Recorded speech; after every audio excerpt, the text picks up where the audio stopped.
Alex Nguyen, prof de stand-up, voici mon histoire.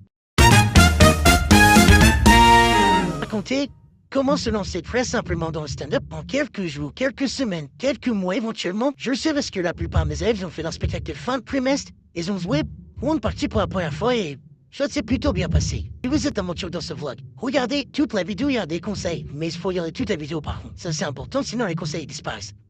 En petit préambule, il faut savoir que faire un plateau, faire un spectacle, ça demande du temps et il faut être reconnaissant envers les gens qui vous invitent. Aussi fou que ça soit, même les gens qui vous disent non, vous pouvez pas venir jouer, mais ils vous ont répondu, eh ben faut les remercier parce que c'est assez rare même d'avoir une simple réponse, même négative. Ça fait un petit peu conseil de daron, mais je vais quand même le dire. Apprenez aussi à dire merci. C'est-à-dire que sur 100 personnes que je fais jouer, je vous assure que j'ai pas 100 fois un merci. J'ai quelques merci, mais pas 100. Ok ? Quand vous jouez la première fois, venez dans un esprit de progression, comme à la salle de musculation. Il y a une grande rangée d'haltères, de la plus petite à la plus grosse. C'est la première séance et soulevez l'haltère que vous pouvez, même si elle est toute petite. Ne jugez pas votre performance sur une date, mais sur un ensemble des 10 premières dates, comme si c'était un pack de 10 dates et là, vous pourrez avoir plus de recul. Mais une seule date, ça n'est pas significatif. C'est peut-être facile à dire et dur à faire, mais je vais quand même le dire. Venez sans stress, ne soyez pas stressé. Ça va vous nuire. Au-delà de ça, c'est mauvais pour la santé d'être stressé. Si vous jouez, je vous souhaite de jouer 7 fois par semaine. Si 7 fois par semaine vous êtes stressé, eh ben c'est pas bon pour la santé. Il faut faire attention à sa santé. Vous jouez au début, vous venez pour collecter de la data. C'est-à-dire, vous allez regarder